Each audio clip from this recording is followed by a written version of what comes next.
सभी का बहुत बहुत धन्यवाद इस ग्रुप की समूह की ऊर्जा को बढ़ाने के लिए और इस सत्र का हिस्सा बनने के लिए। दोस्तों, आज 8वां दिन है। हमने जो यात्रा शुरू की थी, जिन सूत्रों को जानने के लिए हम यहाँ सब रोज इकट्ठे हो रहे हैं और समझ रहे हैं, अपने जीवन में उतार रहे हैं, उसी कड़ी में हम आगे चलते हैं। TP Singh ji, slide show लगाओ। हाँ जी। अपनी यात्रा के दौरान एक उदासी में साहिब श्री गुरु नानक देव जी सुमेर पर्वत पर जो सिद्ध मंडली थी, 9 नाथ, 84 सिद्ध, उनसे मिले, उनसे ज्ञान चर्चा की और सिद्ध जो गोष्ठ बानी है उसमें बहुत सारे सवाल जवाब हैं। जो सिद्ध जो थे उन्होंने श्री गुरु नानक देव जी से बहुत योग से संबंधित, ध्यान से संबंधित, सृष्टि से संबंधित, इस शरीर से संबंधित हर एक विषय पर ज्ञान चर्चा की और कई समय तक गुरु नानक देव जी उस उदासी में सारे सिद्ध घेर कर बैठे रहे और उस समय किसी ने उन्हें गुरु नहीं माना, किसी ने उन्हें गुरु नहीं समझा। उस समय जहां भी श्री गुरु नानक देव जी जाते थे, जिस भी किसी बड़े सिद्ध पुरुष से मिलते थे, जैसे मक्का मदीना में गए तो उन्होंने कहा नानक को हम मुसलमान बना लें, हमारे धर्म में आ जाएं तो हमारा बड़ा नाम हो जाएगा। इसी तरह गोरखनाथ जो सबसे सिद्धों के मुखी थे, उन्होंने जो सिद्ध थे उन्होंने कहा कि अगर बाबा नानक जी गोरख मत धारण कर लें तो हमारा मत का बहुत नाम हो जाएगा। तो उन्होंने जो प्रश्न उत्तर किए, जो ज्ञान चर्चा की, जो वार्तालाप किया, उसमें वो श्री गुरु नानक देव जी को हर तरह से अपने मत में लाने का प्रयास किया, शक्तियों का प्रदर्शन किया और श्री गुरु नानक देव जी उनके सभी प्रश्नों का उत्तर देते रहे। तो मर्दाना देखकर श्री गुरु नानक देव जी को कहता था कि इन्हें पता भी चल रहा है कि यहाँ पर हम जीत नहीं सकते हैं, फिर ये सिद्ध बार बार आपसे सवाल जवाब करने आते हैं। तो श्री गुरु नानक देव जी ने कहा, मर्दाना ऐसा ही है, इन्हें राह दिखाना है, इसलिए हम यहाँ तक आए हैं। तो उस समय श्री गुरु नानक देव जी की उम्र छोटी थी और सिद्ध जो थे उन्होंने अपनी तप बल से, योग से उम्र कई कई हजारों साल लंबी कर ली थी। और श्री गुरु नानक देव जी ने वहां जब सुमेर पर्वत पर जाकर उनसे ज्ञान चर्चा की तो श्री गुरु नानक देव जी ने उन्हें कहा कि आप यहाँ पर तपस्या करके, शक्तियां ग्रहण करके यहाँ आके पर्वतों में छुपकर बैठ गए हो, संसार तो जल रहा है। जब सिद्धों ने पूछा कि हे बाले, संसार की खबर दे, तो श्री गुरु नानक देव जी ने कहा, आप तो शक्तियां सिद्धियां पाकर यहाँ एकांत में आकर बैठ गए हो, संसार तो जल रहा है और उन शक्तियों का, उन सिद्धियों का अगर लोक कल्याण के उपयोग नहीं किया तो क्या फायदा उन सिद्धियों का? कोई फायदा नहीं है। अपने अहंकार को बढ़ावा देना है। तो वहां से वार्तालाप शुरू हुआ और जितने 84 सिद्ध और 9 नाथ थे, बारी बारी से आकर श्री गुरु जी को प्रश्न करते गए और यही कहते गए कि आप गोरखनाथ को गुरु धारण करो तो आपको सब कुछ मिलेगा। तो श्री गुरु नानक देव जी ने कहा, हमारा गुरु हमने धारण किया है, हमें गोरख को गुरु बनाने की जरूरत नहीं है। तो वहां पर बहुत ही गहरे सूत्र जो योग से संबंधित हैं, अगर हम उसे गहराई से समझना चाहें तो पतंजलि योग सूत्र में जितने योग के सारे सूत्र दिए हैं वो सारे साहिब श्री गुरु नानक देव जी और सभी सिद्धों के बीच में जो वार्तालाप हुआ वो सारे सूत्र उस सिद्ध गोष्ठ वाणी में है। और यहाँ मैं आपसे 2-3 प्रश्न जो सिद्धों ने पूछे, मैं वो आपके साथ साझा करना चाहती हूँ। तो सिद्धों ने जब बहुत वार्तालाप किया और देखा कि किसी भी तरह हम गुरु नानक को ज्ञान में हरा नहीं सकते, तो फिर सिद्धों ने एक प्रश्न किया जो गुरबानी में दर्ज है। सिद्धों ने पूछा, तेरा कवन गुरु, किसका तू चेला? तेरा कवन गुरु, किसका तू चेला? तेरा गुरु कौन है, तू किसका चेला है? ये शब्द है। और इसके आगे जो प्रश्न किया, उन्होंने पूछा, ऐसा कौन सा वार्ता है धर्म की जिसको करने के बाद भी आप निर्लेप रहते हो? ऐसी कौन सी वार्ता है और इस समय में कौन सी ऐसी धर्म वार्ता है जिसे करने से हम इस भव सागर से पार हो जाएंगे। तो श्री गुरु नानक देव जी ने फिर अपना उन्हें उत्तर दिया, जो उत्तर भी गुरबानी में दर्ज किया गया है। तो श्री गुरु नानक देव जी ने कहा, पवन शुरुआत है, पवन से इस संसार की शुरुआत हुई है और पवन के साथ सांसें चलती हैं। तो जो सांसों के साथ एक हो जाता है वो इस भव सागर से पार हो जाता है। और ये पवन ही मेरा गुरु है और मेरी जो सुरती है इस पवन गुरु में हर समय लगी रहती है और अनहद नाद के साथ मेरी सुरती जुड़ी रहती है। तो ये पवन मेरा गुरु है और ये पवन सांसों के साथ हमारे भीतर बहती है। शब्द गुरु सुरत धुन चेला। और फिर जब सिद्धों ने पूछा कि इस भव सागर से कैसे पार हुआ जाए, तो श्री गुरु नानक देव जी ने कहा, इस भव सागर से पार होने के लिए पूर्ण समर्पण चाहिए और निरअहंकार की स्थिति चाहिए। मैं करता हूं, मैं कर रहा हूं, मेरे पास बहुत शक्तियां हैं, अपने जो शक्तियों का दिखावा करता है, प्रगटावा करता है, वो अहंकार में है। जो पूर्ण रूप से समर्पण कर देता है, निरअहंकार हो जाता है, वो इस भव सागर से पार हो जाता है। तो वही सूत्र है दोस्तों कि पवन गुरु है और पवन के साथ जो मन जुड़ जाता है, मन यानी सुरती, जो मन की सुरती पवन में लग जाती है, तो भव सागर से पार होने का मार्ग मिल जाता है। तो सिद्धों के साथ जो श्री गुरु नानक देव जी ने प्रश्न किए उसमें ये साफ साफ कहा कि पवन से ही सृष्टि की शुरुआत हुई है और ये पवन सांसों के साथ हमारे भीतर बह रही है। और फिर सिद्धों ने श्री गुरु नानक देव जी को कहा कि बाला, हमने एक अमृत का प्याला तैयार किया है और इस अमृत के प्याले को पीने से हमारी सुरती लग जाती है और बहुत आनंद आता है। तो तेरे लिए स्पेशल विशेष रूप से ये प्याला तैयार किया है, इसे पियो और इसे पीने से आप मस्त हो जाओगे, आपकी सुरती हर समय लगी रहेगी। तो वहां भी शब्द के माध्यम से श्री गुरु नानक देव जी ने उनके प्रश्न का उत्तर दिया। बाबा मन मतवारो नाम रस पीवे, सहज रंग रच रहा, अहनिस बनी प्रेम लिव लागी, शब्द अनाहद गया। तो श्री गुरु नानक देव जी ने उन्हें उत्तर दिया कि मेरा मन पहले ही अनहद शब्द में लीन हो चुका है, मस्त हो चुका है और मैंने वो मदिरा पी है, वो रस पिया है, वो महारस पिया है जो कभी उतरता ही नहीं है।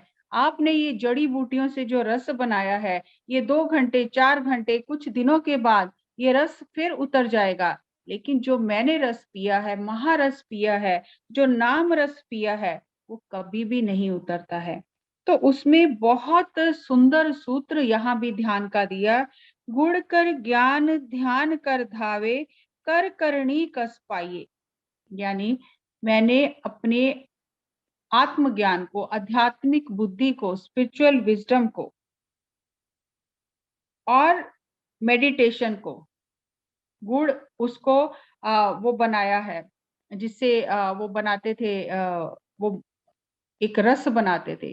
तो श्री गुरु नानक देव जी ने कहा वो रस को बनाने वाला जो पदार्थ है वो मेरी स्पिरिचुअल विजडम है। और ध्यान जो है, मेडिटेशन, ध्यान कर धावे, ध्यान जो है वो मेरे अगरबत्ती, धूप अगरबत्ती है, सेंटेड जो फ्लावर्स हैं मेरे, और अच्छे जो कर्म है वो मैंने उसमें जड़ी बूटियां डाली हैं और ईश्वर पर, जो परमात्मा पर मेरा विश्वास है, वो उसमें मैंने डाला है। और इनको मिलाने से जो खुमारी तैयार हुई है, जो वो पदार्थ तैयार हुआ है, जो रस तैयार हुआ है, जो इस रस को पी लेता है उसका फिर वो नशा कभी भी नहीं उतरता। आप जो ये रस बना के दे रहे हो ये तो फिर भी उतर जाएगा, ये बार बार बना के पीना पड़ेगा, लेकिन जो मैंने रस बना के पिया है उसकी खुमारी कभी भी नहीं उतरती। इस तरह से हर एक शरीर को लेकर जो पतंजलि योग सूत्र में सारे सूत्र लिखे हैं कि कितने हमारी ऊर्जा तंत्र है, कितनी नाड़ियां हैं उसमें, वो नाड़ियां कैसे ब्लॉक हो जाती हैं, कैसे खुलती हैं, हमारे चक्र कितने हैं, दसम द्वार क्या है, और शरीर में कितने रोम है, हमारे पूरा अंदर का शरीर का एक एक जो अंग है, एक एक जो हमारा ऊर्जा शरीर है, उसके बारे में भी उन्होंने प्रश्न किए और श्री गुरु नानक देव जी ने वो सारे उनके उत्तर दिए। और जब उन्होंने देखा कि हम किसी भी तरह से श्री गुरु नानक देव जी को ज्ञान चर्चा में हरा नहीं सकते, ये पूर्ण पुरुष हैं, तो उन्होंने बहुत सारी शक्तियों का दिखावा किया। और एक जगह पर उन्होंने एक जगह है जहां पर नानक मता, एक उत्तर प्रदेश में है जगह जहां पर नानक मता गुरुद्वारा है, तो वहां पर पहले उस जगह का नाम गोरखमता था, जहां पर बैठकर श्री गुरु नानक देव जी की और गोरखनाथ की और सिद्ध मंडली की बहुत समय तक वार्तालाप चलता रहा। तो सिद्ध जो थे, जिस पेड़ के नीचे बैठे थे, अपनी शक्ति से उस पेड़ को उड़ा उड़ा दिया, और जैसे ही वो पेड़ जड़ों से उखड़कर ऊपर आकाश की ओर जाने लगा, नेक्स्ट स्लाइड प्लीज, ऊपर आकाश की ओर जाने लगा, तो श्री गुरु नानक देव जी ने दया दृष्टि करके उस पेड़ की तरफ देखा, पीपल के पेड़ की तरफ, और कहा, तू कहाँ जा रहा है इन सिद्धों के चक्र में, तू कहाँ जा रहा है, अपनी जड़ें छोड़कर तू कहाँ जा रहा है, अपना स्वभाव बदल कर तू कहाँ जा रहा है। तो वो पेड़ की जड़ें वापस धरती में जब चली गई। और जब सिद्धों ने ये कौतुक देखा, और फिर सिद्धों ने श्री गुरु नानक देव जी की शक्ति को जाना, महसूस किया, और उस जगह का नाम गोरखमता बदल के नानक मता रख दिया, जहां पर आज नानक मता साहिब गुरुद्वारा है, और संगत जाती है, दर्शन करती है, और वहां पर अभी भी वो पीपल का पेड़ इतने 550 वर्ष के बाद वैसा ही हरा भरा है। और वहां से जब सिद्ध जो थे, उन्होंने श्री गुरु नानक देव जी को कहा, आप हमारे साथ आगे चलो, तो वहां से और आगे पहाड़ों में जाते जाते एक और ऐसी जगह पर पहुंचे, नदी के किनारे, और वहां पर फिर उन्होंने बहुत वार्तालाप किया। और जो सिद्ध थे, उन्होंने ऐसी लीला की और श्री गुरु जी को कहा, हमें तो बहुत भूख लगी है और यहाँ खाने के लिए कुछ नहीं है, तो आप हमें खाने के लिए कुछ इंतजाम करके दो। तो श्री गुरु नानक देव जी जिस वृक्ष के नीचे बैठे थे, वो रीठा जिसे हम कहते हैं, जो बहुत ही कड़वा होता है, वो रीठे का वृक्ष था। जब सिद्धों ने कहा, हमें बहुत भूख लगी है, हमें कुछ खाने के लिए चाहिए, यहाँ आसपास कुछ भी नहीं है खाने के लिए, आप हमें कुछ खाने के लिए दो, तो श्री गुरु नानक देव जी ने दया दृष्टि उस रीठे के वृक्ष पर की, और सारे रीठे मीठे हो गए। और श्री गुरु नानक देव जी ने सिद्धों को कहा, आप इस पेड़ के फल उतार कर खा लीजिए। तो उन्होंने कहा, ये तो बहुत कौड़े हैं, जहर के समान कड़वे हैं, इनको खाने से इनको खा ही नहीं सकते हैं। तो श्री गुरु नानक देव जी ने कहा, आप चख कर देखो। और जब एक सिद्ध ने वो फल उतार कर मुंह में रखा, तो बहुत ही मीठा था, और वहां उस जगह का नाम मीठा रीठा साहब गुरुद्वारा हो गया। और आज भी वहां पर वो वृक्ष रीठे के हैं, और फिर उसके जो बीज हुए उससे बहुत सारे और वृक्ष लगा लिए गए, और वो सारे वृक्ष जो हैं उनका फल मीठा ही है।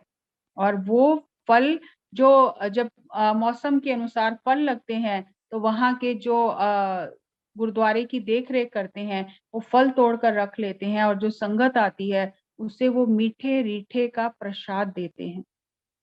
दोस्तों, ऐसे अद्भुत साखियां और अद्भुत चमत्कारी श्री गुरु नानक देव जी के हम जीवन चरित्र के बारे में जान रहे हैं। आज भी संगत वहां जाती है और दर्शन करती है, कार्यक्रम होते हैं, और मुझे बहुत सौभाग्य प्राप्त हुआ कि मैंने दोनों जगह जाके दर्शन किए, और मैंने भी वो रीठे का प्रसाद वहां से लिया और खाकर देखा, जो मीठा था। आज विज्ञान इन बातों को सिद्ध नहीं कर सकता, और ज्यादा पढ़े लिखे लोग इन बातों को मानते भी नहीं, बहस करते हैं, ऐसा कैसे हो सकता है, लेकिन ऐसा हुआ है, हो रहा है। क्योंकि जहां पर विज्ञान खत्म हो जाता है, वहां से आध्यात्मिक विज्ञान की शुरुआत होती है। और ऐसे ही एक जगह पर जहाँ नानक मता साहब गुरुद्वारा है, वहीं पास में 4-5 किलोमीटर आगे एक नानक सागर नाम से एक एक पानी का बहुत बड़ा विशाल एक नदी कहा जा सकता है। बहुत ही गहरी और बहुत ही विशाल। और वहाँ का ये इतिहास कहता है कि जब सिद्धों ने कहा, सारी जगह से शक्ति से पानी सुखा दिया, पानी कहीं रखा ही नहीं, अपनी शक्तियों से सारा पानी सुखा दिया और श्री गुरु नानक देव जी को कहा, बाले पानी लेकर आ, हमें प्यास लगी है। तो श्री गुरु नानक देव जी ने मर्दाने से कहा, मर्दाने पानी लेने गया तो कहीं भी पानी नहीं है, सारे कुएं सब तालाब सूख गए हैं। तो उन्होंने कहा, हमें प्यास लगी है, आप हमें पानी पिलाओ। तो श्री गुरु नानक देव जी ने मर्दाने से कहा, मर्दाना यहाँ से थोड़ी दूर पर जा और वहां पर एक सन्यासी तपस्या कर रहे हैं और उनके पास उनका कमंडल भरा हुआ है पानी का, वो कमंडल उठा लेना और उस पानी को बहाते हुए आ जाना और पीछे मुड़कर देखना नहीं। तो श्री गुरु नानक देव जी का वचन मानकर मर्दाना गया। वहां जो सन्यासी तपस्या कर रहे थे, वहां पर वो लोटा उनका कमंडल उठाकर वो धीरे धीरे पानी को गिराते हुए आने लगा और काफी आगे आ गया। और काफी आगे आने के बाद अभी श्री गुरु नानक देव जी से आधा किलोमीटर दूरी पर ही था। तो आकर उसके मन में, मर्दाने के मन में आया कि ये छोटा सा कमंडल है और थोड़ा सा पानी गिराते हुए मैं आ रहा हूँ, तो देखो तो सही पीछे हो क्या रहा है। श्री गुरु नानक देव जी ने कहा, पीछे नहीं मुड़ के देखना। लेकिन मर्दाने के मन में वो विचार आ गया कि देखो तो सही हो क्या रहा है पीछे। और जब मर्दाने ने पीछे मुड़कर देखा तो सागर की लहरों के समान पानी बहता हुआ आ रहा था, जिसे देखकर मर्दाना बहुत डर गया और मर्दाना वहां से भाग कर आ गया। लेकिन जहां पर मर्दाने ने पीछे मुड़कर देखा था, वो पानी वहीं रुक गया। और जब सिद्धों को पानी पिलाया श्री गुरु नानक देव जी ने, तो उस जगह का नाम नानक सागर रख दिया। तो आज भी इतनी बड़ी वहां पर वाटर बॉडी है, वहां पर वो जगह है जहां पर मर्दाने ने वो कमंडल छोड़ दिया था डर के, पीछे मुड़ के जब देखा था, तो वहां पर ये नानक सागर नाम से ये बहुत बड़ी एक वाटर बॉडी है, एक पानी का सरोवर, जिसे सरोवर भी नहीं है, एक बहुत बड़ा दरिया कहा जा सकता है। तो वहां जाकर संगत स्नान करती है और श्री गुरु नानक देव जी के कौतुक जो है उनको याद करती है। तो सिद्धों के आखिर में जब सिद्धों को ये पता चल गया, तब उन्होंने मान लिया कि गुरु नानक को कोई नहीं जीत सकता। इस कलयुग में तारने के लिए ही श्री गुरु नानक देव जी ने अवतार धारण किया है। तो बीच बीच में अपने जीवन काल में श्री गुरु नानक देव जी की कई बार सिद्धों से मुलाकात होती थी और कई ऐसी साखियां हैं जहां पर उनकी बहुत गूढ़ ज्ञान चर्चा होती थी। क्योंकि अगर गुरु से प्रश्न पूछना है तो प्रश्न पूछने वाले की भी कुछ कमाई होती है, कुछ साधना होती है, तभी वो गुरु से प्रश्न पूछ सकता है। तो जो इतने गहरे गहरे सिद्धों ने प्रश्न पूछे, क्योंकि उन्हें भी अनुभव का ज्ञान था, उन्होंने सिद्धियों को प्राप्त किया था। और गोरखनाथ जी जो थे, उन्होंने 118 जो विधियां हैं ध्यान की, वो हर दिन एक नई विधि सिद्धों को बताते थे, हर दिन एक नई विधि। कुछ दिन सिद्ध उस विधि का अभ्यास करते थे, फिर उन्हें कहते थे अब दूसरी विधि का अभ्यास करो। तो वो धीरे धीरे इतनी सारी विधियां हो गई ध्यान की कि लोगों ने कहना शुरू कर दिया, ये तो गोरख धंधा है। और वहां से ये मुहावरा चल गया कि ये तो गोरख धंधा है, कि कभी कुछ कभी कुछ कभी कुछ, हर दिन विधि बदलती रहती है। तो वहां से ये मुहावरा भी प्रचलित हो गया कि ये गोरख धंधा है। लेकिन अंत में सिद्धों ने श्री गुरु नानक देव जी की शक्ति के आगे नतमस्तक हो गए, मान लिया कि श्री गुरु नानक देव जी कलयुग में कलयुग का उद्धार करने आए हैं।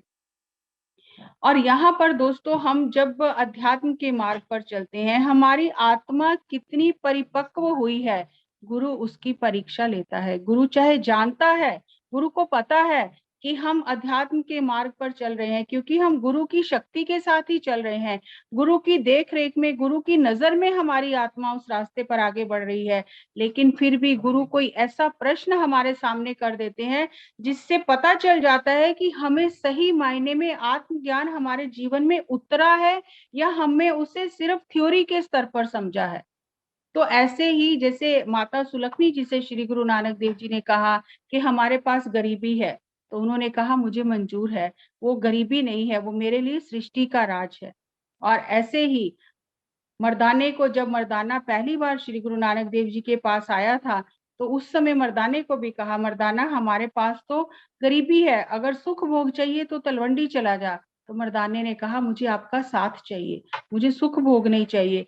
और जब मर्दाने का अंतिम समय आया, तो मर्दाने को दो देवता आए और उन्होंने बहुत सुंदर फूलों की माला दी, और मर्दाना वो फूलों की माला लेकर आया, और मर्दाने ने वो फूलों की माला श्री गुरु नानक देव जी को दिखाई। तो श्री गुरु नानक देव जी मुस्कुराने लगे और कहने लगे, बाले से कहा, बाला, मर्दाना हमसे विदा मांग रहा है। मर्दाने को समझ नहीं आई, तो मर्दाने ने कहा, गुरुजी अभी ही साथ छोड़ रहे हो, आप तो मुझे साथ ही रखना है, आप अभी मेरा साथ छोड़ रहे हो। तो श्री गुरु नानक देव जी ने कहा, मर्दाना हम नहीं छोड़ रहे, वो जो देवते आए थे, जो तुझे फूलों की माला देकर गए हैं, वो तुझे लेने आए थे, तेरा समय आ गया है, तू हमसे आगे ही विदा हो रहा है, तेरा समय आ गया है, और अब इसलिए वो तेरे को लेने आए थे। तो उस समय श्री गुरु नानक देव जी ने मर्दाने के आगे एक प्रश्न रखा। मर्दाने को कहा कि मर्दाना, तेरे जब शरीर से श्वास निकल जाएंगे, तेरी देह, तेरी आत्मा इस देह को छोड़ देगी, तो क्या किया जाए? जैसा तू कहे वैसा ही करेंगे, और तू कहे तो यहाँ तेरे नाम से एक तेरी समाधि बना दी जाएगी, तेरी समाधि बना दी जाएगी, और यहाँ पर तेरी संतान को रखा जाएगा। तो अगर तू कहे तो तेरी समाधि बना दे, क्योंकि वो मुसलमान था, और मुसलमान देह को जलाते नहीं है, वो दफना देते हैं। तो श्री गुरु नानक देव जी ने कहा, मर्दाना तेरी यहाँ समाधि बना दें, या तेरी देह का संस्कार करें, जला दें, अग्नि की भेंटा कर दें। तो मर्दाने ने श्री गुरु नानक देव जी को कहा, इतना समय आपके साथ रहा हूं, इतनी तो समझ मुझे आ ही गई है, ये आत्मा इस शरीर रूपी समाधि से निकलकर आजाद होना चाहती है, फिर आप मुझे पत्थरों की समाधि में क्यों डालना चाहते हो? तो मुझे इससे मुक्ति दे दो, मुझे कोई समाधि नहीं चाहिए। तो श्री गुरु नानक देव जी बहुत प्रसन्न हुए, और उन्होंने कहा कि बाला, मर्दाना अब हमसे विदा मांग रहा है। तो मर्दाने ने कहा, गुरुजी मेरे 90 श्वास बाकी बचे हैं, चाहे आप गिन लो। तो श्री गुरु नानक देव जी ने बाले से कहा, बाला, मर्दाने के श्वास गिन। और जब बाले ने मर्दाने का हाथ अपने हाथ में लिया, उसकी नब्ज देखी, और जब 90 श्वास पूरे हुए, तो मर्दाने की देह ठंडी हो गई, और श्री गुरु नानक देव जी ने अपने हाथों से एक अपनी चद्दर ली और एक मर्दाने की चद्दर ली, और वहां खुरमे शहर में, जहां मर्दाने ने अपनी देह का त्याग किया था, वहां मर्दाने का अंतिम संस्कार किया, और बाद में मर्दाने की संतान को वहां लाकर रखा, और कहा कि यहाँ पर आपके पिता ने अपने अंतिम देह का त्याग किया है, तो आप यहाँ पर आकर रहें। और मर्दाने की जो आगे की कुल थी, श्री गुरु नानक देव जी की कृपा से उन्हें वो कीर्तन करने की, रबाब बजाने का जो गुण था, उनकी आगे की पीढ़ियों में भी आज तक चल रहा है। आज भी मर्दाने की पीढ़ी श्री गुरु नानक देव जी के शब्द गायन करती है। तो श्री गुरु नानक देव जी गुरु, जब हम सही मायने में आत्मज्ञानी हो जाते हैं, स्वयं को जान लेते हैं, तो हमारे प्रश्नों के उत्तर बदल जाते हैं। जब पत्री सर किसी से मिलते हैं तो पूछते हैं, कोई प्रश्न पूछो। क्यों पूछते हैं प्रश्न पूछो?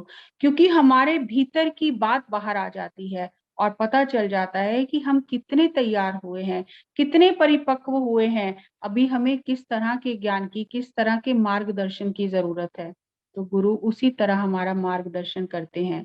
हम भी आत्मज्ञान में परिपक्व हो जाएं, वो खुमारी हमें भी चढ़ जाए, और हमें भी ये पता चल जाए कि हाँ, सांसों के साथ रहकर ही जब हम एक हो जाते हैं, वही ध्यान है, और वही पवन हमारा गुरु है, और हमें अपने पवन गुरु के साथ रहना है, तो हमारी भी जीवन यात्रा सफल हो जाएगी। तो दोस्तों, अब हम थोड़ी देर आंखें बंद करके अपने पवन गुरु के साथ एक हो जाएंगे। आती हुई सांस, जाती हुई सांस, हर एक सांस जो हम ले रहे हैं, हर एक सांस जो हम छोड़ रहे हैं, अपनी स्वाभाविक सांसों के साथ एक हो जाएंगे। बार बार वाणी के माध्यम से श्री गुरु नानक देव जी ने हमें समझाया पवन गुरु है और मन को पवन गुरु का चेला बनना है, तभी हमारा कल्याण है। आती हुई सांस, जाती हुई सांस, मधुर संगीत के साथ अपनी सांसों के साथ एक हो जाएं।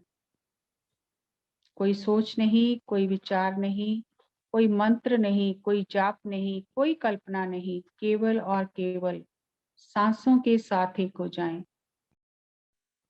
संगीत हमें परमात्मा से जोड़ देता है। संगीत हमें हमारी आत्मा से जोड़ देता है। संगीत हमारे ऊर्जा केंद्रों को ऊर्जावान कर देता है।